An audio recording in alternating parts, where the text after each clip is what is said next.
வணக்கம். இது பரதி ஊடகத்தின் இரவு நேர பிரதான செய்திகள். முதலில் தலைப்புச் செய்திகள். கனேமுல்ல சஞ்சீவ படுகொலையின் சந்தேக நபர்களுக்கு நீதிமன்றின் உத்தரவு. அவசரமாக நாட்டப்படும் தொல்பொருள் திணைக்கள அறிவித்தல் பலகை மட்டக்களப்பில் தொடரும் குழப்பம். மருமகளை பாலியல் துஷ்பிரயோகத்திற்குட்படுத்திய மட்டக்களப்பு மாமனார். அமெரிக்காவில் மோசமாகியுள்ள பசிலின் உடல்நிலை, வெளியான அவசர அறிவிப்பு. களுவாஞ்சிக்குடி நீதவான் நீதிமன்ற பதில் பதிவாளர் கைது. எந்தவொரு நேரத்திலும் அரசாங்கத்தை கவிழ்க்க தயார், நுகேகுடி மேடையில் சூளுரைத்த நாமல் ராஜபக்ஷ. அர்ச்சுனா எம்பிக்கு கொலை மிரட்டல், சபையில் பகிரங்கம். தங்காளியில் கூட்டம் நடத்தும் போது பரீட்சை கண்ணுக்கு தெரியவில்லையா? ஜனாதிபதியிடம் கேள்வி. இனி தொடர்வன விரிவான செய்திகள்.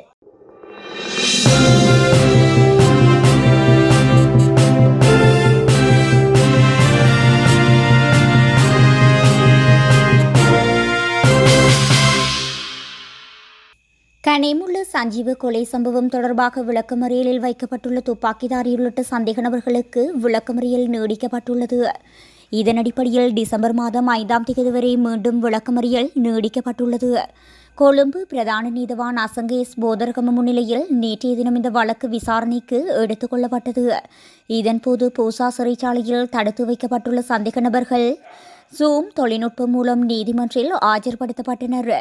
இதன்போது கொழும்பு குற்றவியல் பிரிவின் அதிகாரிகள் இதுவரை முன்னெடுத்த விசாரணைகள் தொடர்பான அறிக்கையை நீதிமன்றத்தில் சமர்ப்பித்துள்ளனர்.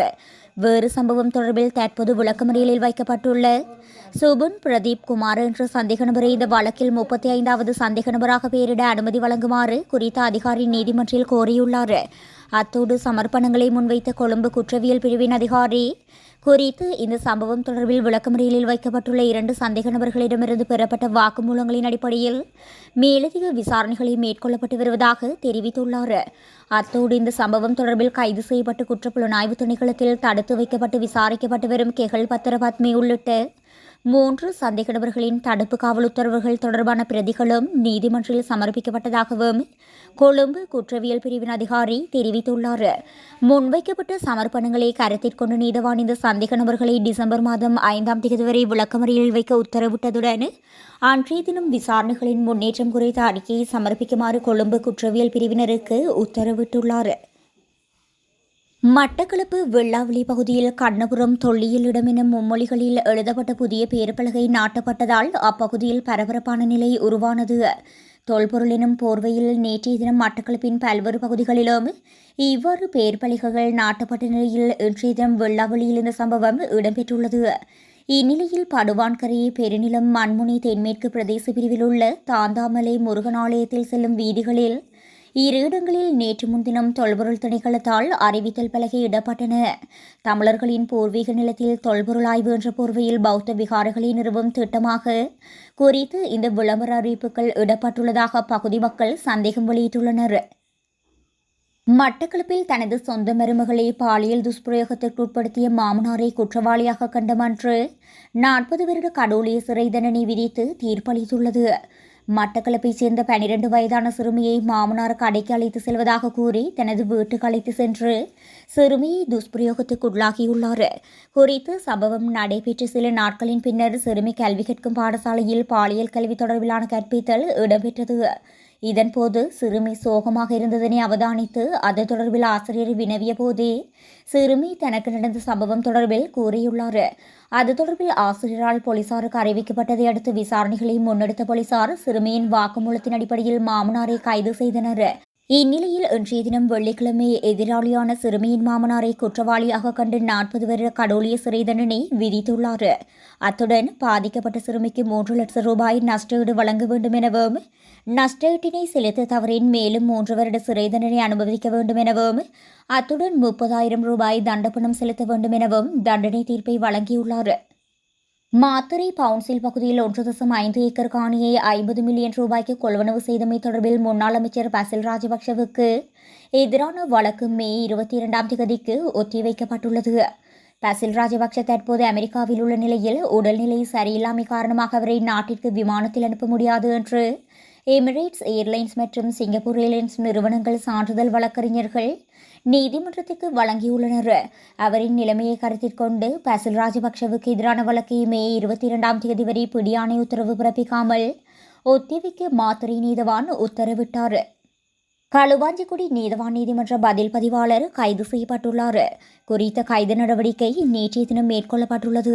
சம்பவம் தொடர்பில் மேலும் தெரிய வருகையில் மட்டக்களப்பு மாவட்டம் களுவாஞ்சிக்குடி நீதவான் நீதிமன்றத்தில் வழக்கு சான்று பொருள் வைக்கும் அறையில் இருந்து 1,30,00,000 பெறுமதியான 350 கிராம் தங்க நகைகள் காணாமல் போயுள்ள சம்பவம் தொடர்பிலேயே இந்த கைது இடம்பெற்றுள்ளது. சந்தேக நபர்களிடம் விசாரணைகளை காவல்துறையினர் முன்னெடுத்துள்ளதோடு நீதிமன்றத்தில் அவரை முன்னிலைப்படுத்த நடவடிக்கை எடுக்கப்பட்டுள்ளதாக காவல்துறையினர் தெரிவித்துள்ளனர்.